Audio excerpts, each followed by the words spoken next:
अस्सलाम वालेकुम, आप देख रहे हैं वॉइस टीवी उर्दू पर खबर अब तक। मैं हूं आपके साथ बाबर मजीद खान। बुलेटिन की शुरुआत एक बड़ी खबर के साथ करते हैं। आज पार्लियामेंट में वन नेशन वन इलेक्शन यानी एक देश एक चुनाव को लेकर बिल लाई गई। इस बिल को बीजेपी एमपी अर्जुन राम गोपाल की तरफ से लोकसभा में पेश किया गया। बिल पेश होते ही अपोजिशन की तरफ से लोकसभा में जोरदार हंगामा शुरू हो गया। वही बिल के सपोर्ट में 269 वोट मिले और बिल के खिलाफ लोकसभा में 198 वोट डाले गए। अपोजिशन का कहना है कि यह बिल आईन के बुनियादी ढांचे के खिलाफ है और इस बिल से सभी रीजनल पार्टीज को काफ़ी ज़्यादा नुकसान पहुंचेगा। बहस के दौरान एआईएमआईएम चीफ असदुद्दीन ओवैसी ने कहा कि यह बिल आर्टिकल 14 और आर्टिकल 19 के भी खिलाफ है। उन्होंने कहा कि इस बिल से हिंदुस्तान के आईन को एक बड़ा नुकसान पहुंचेगा और ये आईन के मजबूत और ये आईन के जो फंडामेंटल राइट्स जो है आईन के अंदर उनको ये काफ़ी ज़्यादा नुकसान पहुंचाएगा।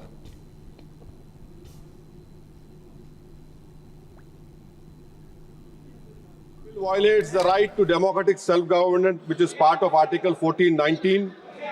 And if a legislative assembly is dissolved, sir, and midterm elections are conducted, the tenure of that assembly will not be for 5 years, sir. This in itself is a violation of parliamentary democracy, which envisages a tenured legislature. Sir, constitutional scheme makes it clear that once elections are conducted, the House should have a right to function for next 5 years. This is violation of basic structure. That such a provision is being done for administrative convenience, not for constitutional purpose. Sir, the principle of federalism means that states are not mere appendages of the center. States are not dependent on the union for their existence. This is the violation of federalism, sir. Sir, in conclusion, Parliament is not competent to make any law that violates fundamental rights or the basis of the Constitution, sir. This bill indirectly introduced a presidential style of democracy. This bill is based on maximizing political gain and convenience. This bill will finish off regional parties. This bill is only brought in to massage the ego of the supreme leader. इस मसले को लेकर बाकी opposition MLA जिसमें कांग्रेस के senior leader Shashi Tharoor और मनीष तिवारी भी बात की। उन्होंने कहा कि one nation one election Hindustan के आईन के बिल्कुल खिलाफ है और इस बिल से फंडामेंटल राइट्स को काफ़ी ज़्यादा ठेस पहुंचेगी। I mean, so no, you mean that they didn't have enough? 269 votes, despite of the issued by the BJP. Correct. So there were clearly about just under 30 members who were not there to vote. That's something you'll have to ask the BJP about. On our side too, there were a few people missing. So we too would have done slightly better. But undoubtedly, the government has larger numbers on its side than us. In the JPC, however, they may even have a majority in terms of the composition of the JPC. But to pass it as a constitutional amendment, you need 2/3 majority. I rise to oppose the introduction of the Constitution 129th Amendment Bill 2024 and the Union Territories Laws Amendment Bill 2024. Mr. Speaker, sir, beyond the 7th schedule of the Constitution is the basic structure doctrine. And that basic structure doctrine spells out that there are certain features of the Indian Constitution which are beyond the amending power of this House also. One of the essential features is federalism and the structure of our democracy. And therefore, the bills which have been moved by the Honorable Minister of Law and Justice absolutely assault the basic structure of the Constitution and are beyond the legislative competence of this House, and therefore they need to be opposed ab initio, and the introduction of those bills have to be stopped. Number two, Mr. Speaker, sir, how is it possible under our constitutional scheme that the tenures of the state legislatures can be made subject to the tenure of the national legislature? That is completely an antithesis of the constitutional scheme. There is absolutely no way under the Indian constitutional scheme where the states are separate constituents and equal constituents, the term of the state legislatures can be made subject to the term of the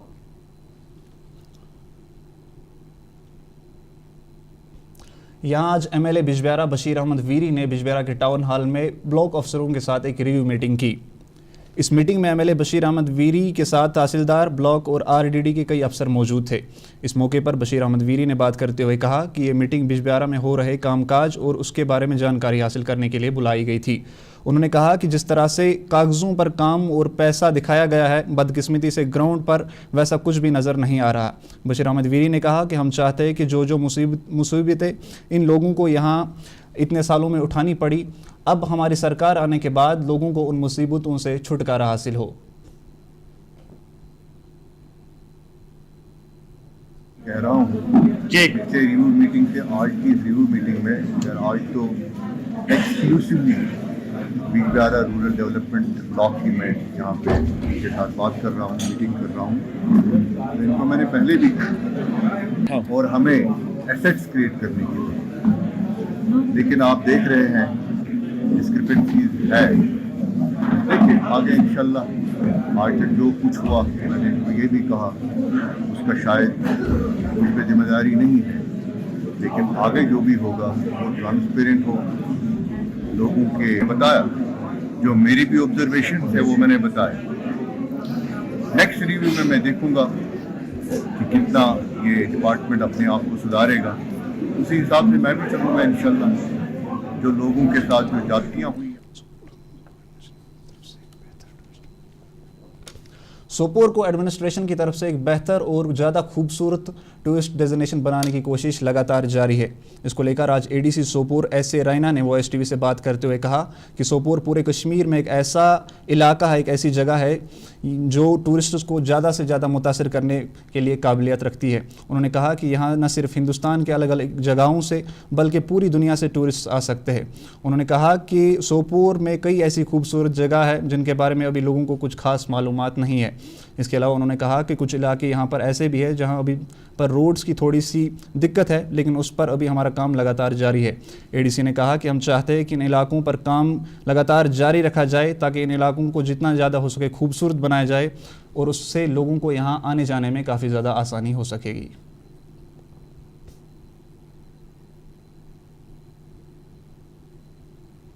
इसमें हमें काफ़ी potential यहाँ पे, अगर हम मुंदरी देखें, अगर हम लडोरा देखें, लडोरा अगर हम देखें, यहाँ पे राजपुरा साइड अगर हम देखें, निगली साइड, अगर हम सारा टैप किया जाएगा एक अच्छा नेटवर्क हमें बन सकता है।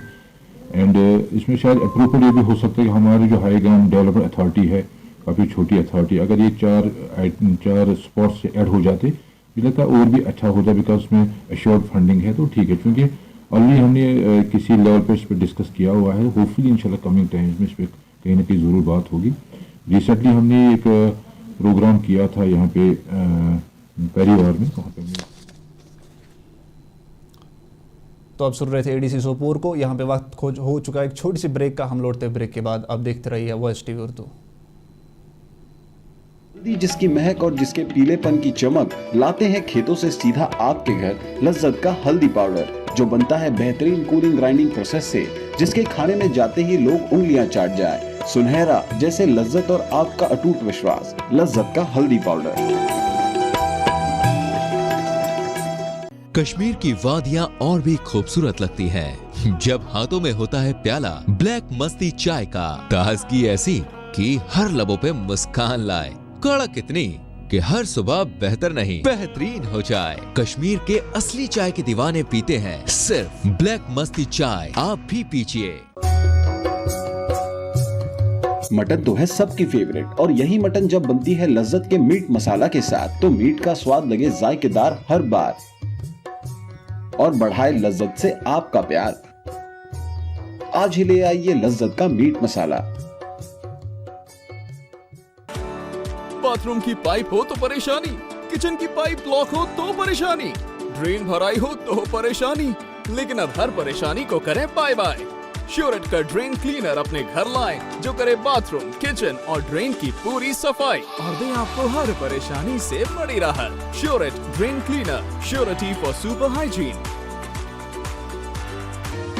जो लाए तेजपन हर एक निवाले में और मिर्च जो बनता है लज्जत के विश्वास और प्यार से।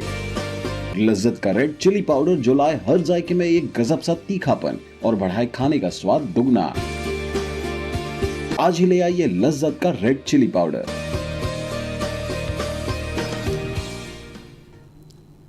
ब्रेक के बाद आपका फिर से स्वागत है। बात पुलवामा की करेंगे। पुलवामा में आज एजुकेशन डिपार्टमेंट की तरफ से ज़िले में कई किताबें बेचने वाली दुकानों पर छापेमारी की गई। इस छापेमारी को पिछले कई दिनों से लगातार आई शिकायतों को लेकर किया गया। सीईओ पुलवामा के मुताबिक उन्हें पिछले कई दिनों से शिकायतें आ रही थी कि कुछ प्राइवेट स्कूल्स बच्चों को अपने मन मुताबिक कई फालतू किताबें लेने पर मजबूर कर रहे हैं, जिसके चलते बच्चों को मजबूरन वो किताबें भी खरीदनी पड़ती थी। चीफ एजुकेशन ऑफिसर पुलवामा ने मीडिया से बात करते हुए कहा कि जो भी प्राइवेट स्कूल कैरिकुलम के खिलाफ जाने की कोशिश करेगा उनके खिलाफ हम सख्त से सख्त कार्रवाई करेंगे।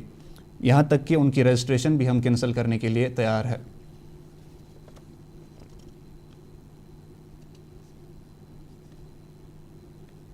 तो गवर्नमेंट का ताल्लुक है, गवर्नमेंट ने तमाम प्राइवेट स्कूलों के लिए या गवर्नमेंट स्कूलों के लिए यूनिफॉर्म करिकुलम इजरा किया है।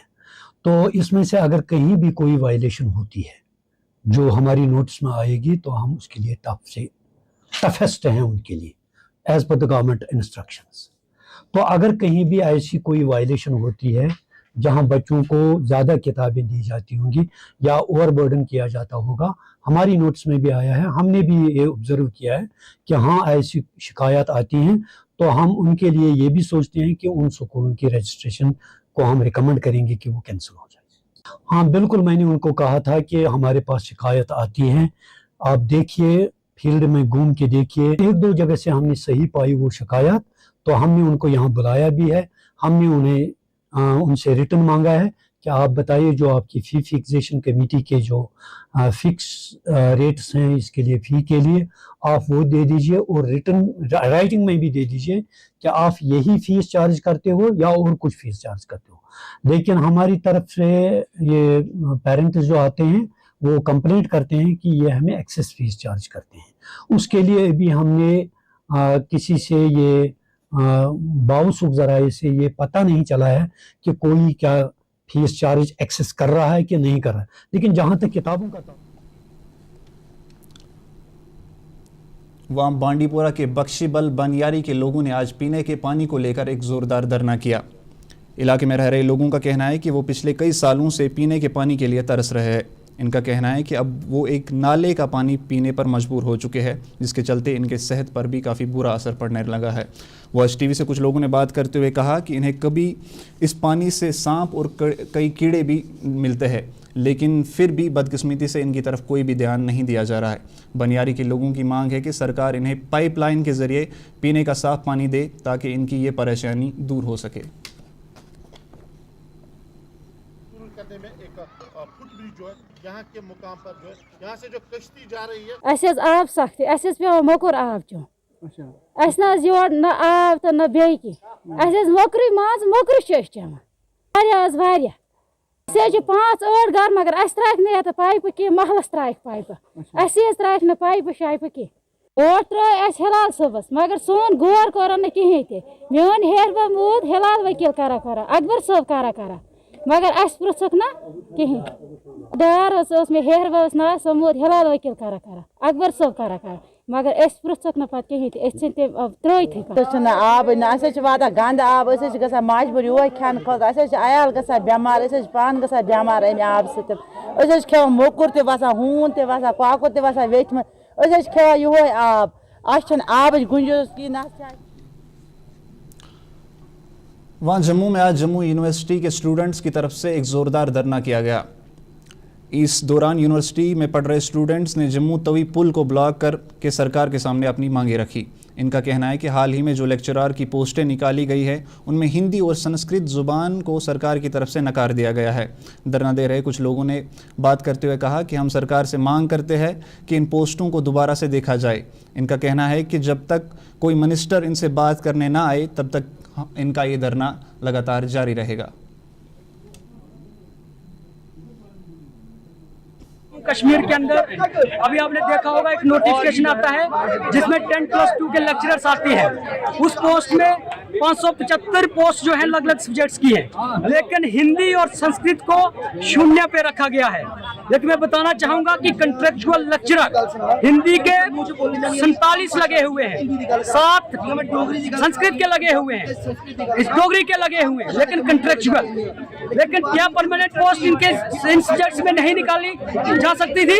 निकाली जा सकती थी, लेकिन जम्मू संभाग की भाषाओं के साथ, भारतीय भाषाओं के साथ ये लोग षड्यंत्र करने का काम कर रहे हैं। पंजाबी की एक पोस्ट दी है, मुझे बताइए किस प्रकार से ये सरकार भेदभाव कर रही है, हमारी भाषाओं को खत्म करने का काम कर रही है।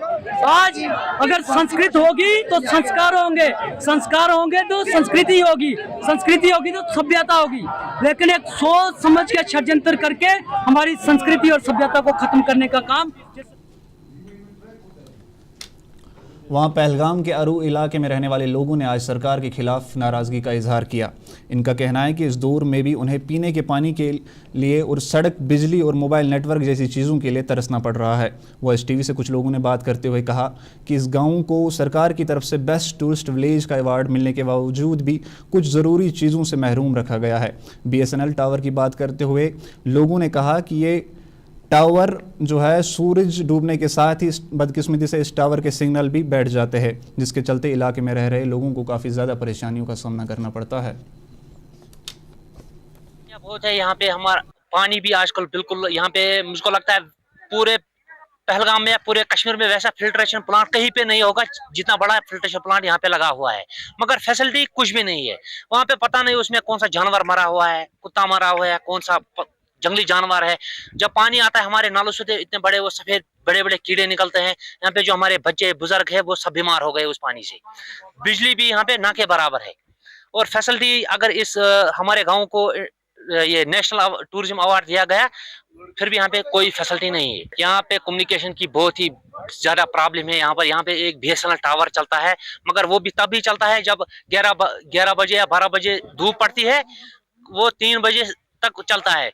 जब धूप चली जाती है वो टावर भी चला जाता है धूप की तरह। हमको लगता नहीं है यहाँ पे कोई नेटवर्क की फैसिलिटी है। जम्मू कश्मीर टीचर्स फॉर्म पुलवामा की तरफ से आज पुलवामा ज़िले में बढ़ते नशे को लेकर एक अवेयरनेस प्रोग्राम चलाया गया। इस प्रोग्राम का मकसद जम्मू कश्मीर में बढ़ते नशे के बारे में टीचर्स को बताना और उसको रोकने के लिए कुछ ज़रूरी कदम उठाना था। इसके अलावा इस प्रोग्राम में न्यू एजुकेशन पॉलिसी के बारे में भी बताना था। इस दौरान उन्होंने बात करते हुए कहा कि हमारी कोशिश रहेगी कि इन मुद्दों को लेकर जितना हम लोगों को अवेयर कर सके हम लगातार अवेयर करते रहेंगे और नशे को रोकने के लिए पूरे जम्मू कश्मीर में हमारी कोशिश लगातार जारी रहेगी।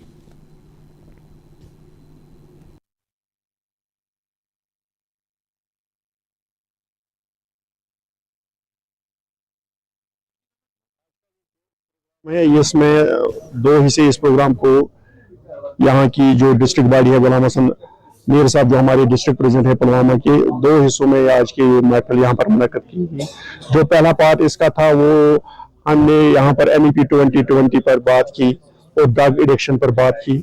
जो दूसरा हिस्सा आज के प्रोग्राम का था आफ्टरनून में वो यही था कि जो हमारी लीडरशिप नई जो मुंतखब हुई मेरे प्रोविंशियल प्रेसिडेंट बाट जावेद साहब, ये पिछले हफ्ते मुंतखब हुए हमारे कश्मीर प्रोविंस के प्रोविंशियल प्रेसिडेंट। प्रेजेंट सिनेरियो में देखेंगे जो टीचर्स के रुके पड़े मसाइल है, खुसूसी तौर पर जिन चीजों पर हम बात करते हैं, हम ट्रांसफर पॉलिसी RETs जो है उस पर हम बात करते हैं। जो हमारी बहनें हैं जिनकी शादियां दूसरे जिलों में हुई है, RET पैटर्न पर लगे, प्रमोशन के हवाले से हमारे मामला हैं, जो मास्टर टू लेक्चरर प्रमोशन होनी है उस पर हम बात करते हैं। जो ट्रांजेक्शन की फाइलें अभी डायरेक्टरेट में पड़ी है हम उस पर बात कर रहे हैं। जो सबसे बर्निंग इशू इस वक्त बना हुआ है, जो GP फंड की बिलें या लीव सैलरी की बिलें, ग्रेजुएटी की बिलें, जो एम्प्लॉइज रिटायर भी हुए हैं उनकी बिलें भी धूल चल रही है सेक्टर डिफरेंट ट्रेजरीज में। तो GP फंड हमारा ये जो मैटर ऑफ राइट हमारा है या अपना पैसा वो।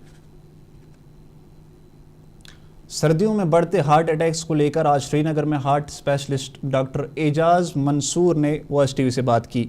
हार्ट अटैक्स को रोकने के लिए और इसके बढ़ते खतरे को लेकर उन्होंने कई बातें की, जिसमें सर्दियों में एक्सरसाइज को बढ़ावा देने के साथ साथ फैटी चीज़ों को खाने से परहेज करना भी शामिल है। मजीद उन्होंने क्या कुछ कहा, आइए सुनते।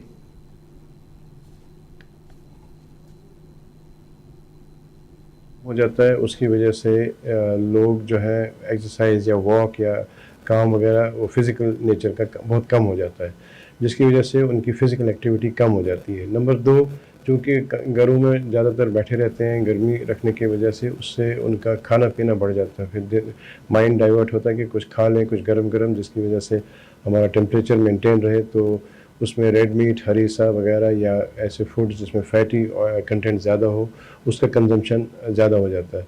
विद द रिज़ल्ट कि फ़िज़िकल एक्टिविटी कम होती है, खाना पीना बढ़ जाता है, तो लोगों का वेट बढ़ जाता है। वेट अगर बढ़ जाता है तो उसके साथ जुड़े होते हैं कोलेस्ट्रॉल, उसके साथ जुड़ा होता है ब्लड प्रेशर, उसके साथ जुड़ा होता है शुगर। तो बहुत से लोगों का ब्लड प्रेशर बढ़ता है, कुछ लोगों का शुगर बढ़ जाता है और कोलेस्ट्रॉल बढ़ता ही बढ़ता है। यही रिस्क फैक्टर हैं जिसकी वजह से हार्ट अटैक होते हैं, ब्लड प्रेशर है, सिगरेट स्मोकिंग है, शुगर है या प्री डायबिटीज़ है, लैक ऑफ एक्सरसाइज यानी एक्सरसाइज ज़्यादा नहीं कर पाते, वेट बढ़ जाता है। और इसके अलावा यंग पीपल में खासकर साइको सोशल स्ट्रेस, चूँकि इकोनॉमिक कंडीशंस, जॉब प्रॉब्लम्स ये बहुत हैं, तो स्ट्रेस में भी बहुत लोग मुब्तला हैं।